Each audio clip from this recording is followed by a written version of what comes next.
In this video, we're going to show you how to replace the rear pads and rotors on your Ford Explorer. They're located right behind your rear wheel. The process for the driver's side is the same as the passenger side. Locate the notch on the top of the wheel here behind your center cap. Use your pry tool. Gently pry outward and remove your center cap. Using your 19mm socket, go ahead and loosen and remove the nuts.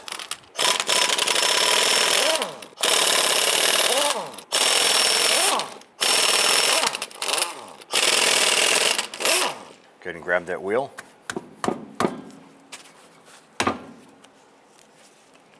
Remove it from the vehicle and set it aside. Remove these two 10mm bolts on your brake caliper. We're going to use our socket and ratchet.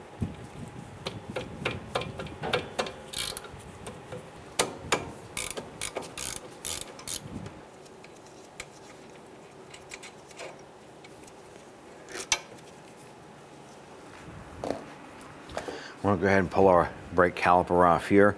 What I'm going to do is I'm going to use a flathead screwdriver and go between the pad here and the rotor. I'm just going to try and compress that piston in just a little bit. Let's go ahead and work that caliper off.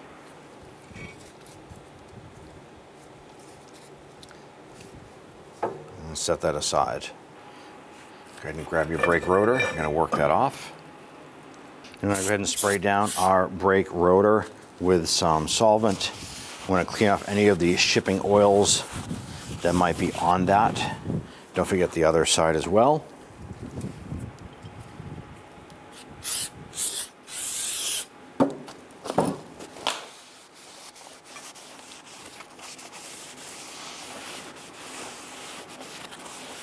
Once this is all cleaned up, you can go ahead and install it. Now on the bottom side here, we have our adjuster wheel. Now we're just going to go ahead and rotate this here. Now we're going to turn that gear down. And what's happening is this is expanding this and it's going to push our brake shoes outward. This is going to help us get a pre-adjustment or setting on here before we put on our brake rotor.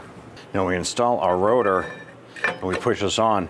You want to make sure that those e-brake shoes are just barely making contact with the inside of our rotor here. You want to do that by using that adjuster wheel on the bottom we just showed you how to operate.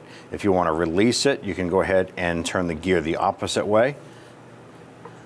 In our case here, we have it set it just right. I'm going to go ahead and throw on one of the lug nuts here just to hold the brake rotor in place.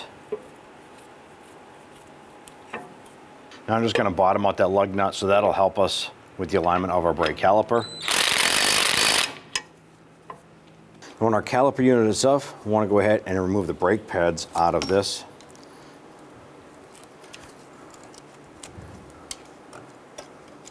Go ahead and work these little lock tabs up and off. Slide the outboard pad off like so. Inboard pad.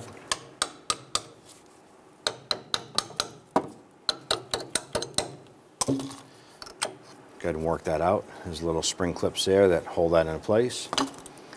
I'm going to go ahead and push the piston back into the caliper.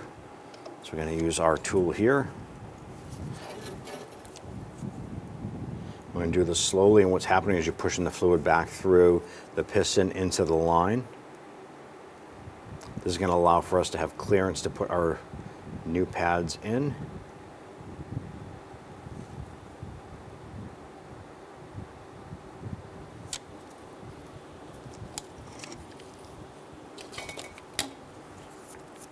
Inspect the surface, make sure that it's clean. Same thing over here. What you might want to do is use your bristle brush to just clean up the surface because you want that brake pad to sit on a clean surface.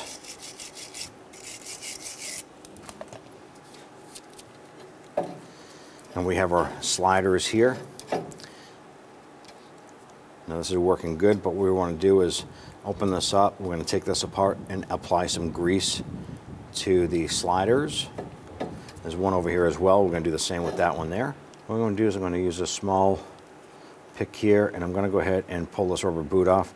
Now you want to be careful not to tear that rubber boot. So once I get my pick in there, I'm actually rotating it around, so I'm using the rounded side of the pick to work this off. Peel the boot off the other side like so. And we'll continue to work our sliding pin out. Just like that. Set that pin aside. And go ahead and take this boot here. Now the boot itself should come out. And we're just going to work this to get some of the rust and dirt out of there. Go ahead and pull that boot out. It's all in one piece. And inside here is what we call the bore. We want to go ahead and clean the inside of that, because what happens here, this rusts up and it just swells because of the rust in there. It pushes on this rubber boot and then it causes resistance on the slider pin there.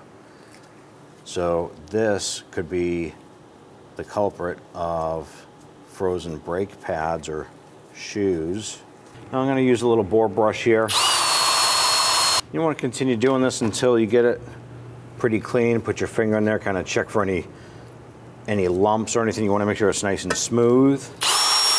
Once that's cleaned out, I'm going to go ahead and put a little bit of grease on the inside of this. And yes, it's going to get on the boot itself, but we can clean that boot out afterwards. Go ahead and inspect your boot, make sure there's no tears or holes or anything in it. If they are torn or ripped or anything like that, you need to replace these. Go ahead and feed that through. Grab it on the other side. Go ahead and pop that boot through. You want to clean that slider pin. Inspect for any rust. Ours looks really clean. I'm going to go ahead and put some grease inside here. I'm going to work our slider pin in. Go ahead and push that through to the other side. Pop the boot on. Pop the boot on this side here. And go ahead and give that a test run there. Make sure everything is working nice.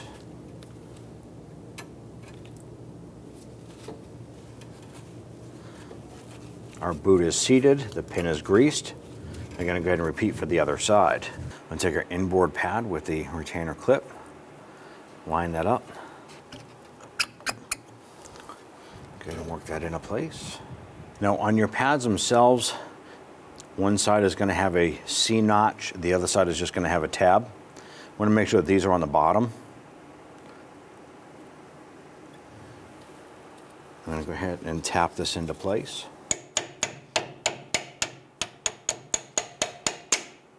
So the shoes themselves, or the pads themselves, have a particular placement. You can mix them up. Where the other pad just has a tab, you want to make sure that the two C's are on the bottom. Go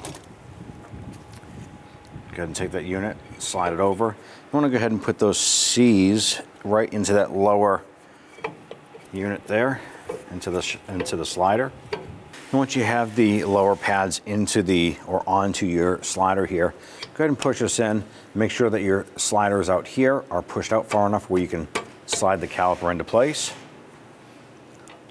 Go ahead and install your bolts. I want to get these started by hand first.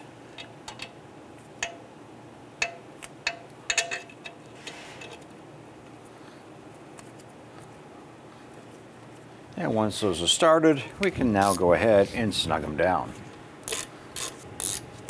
Remove the lug nut. Go ahead, grab your wheel. Get that installed. Get our lug nuts put on. I'm going to start these all by hand, get them started a few threads. Once all of these are on, we're going to go ahead and snug them down.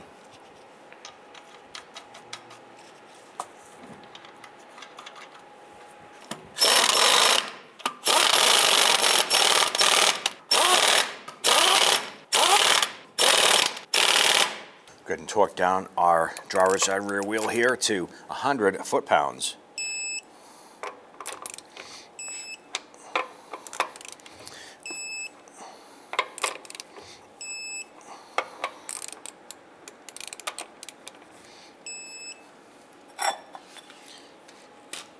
Go ahead and install your center cap.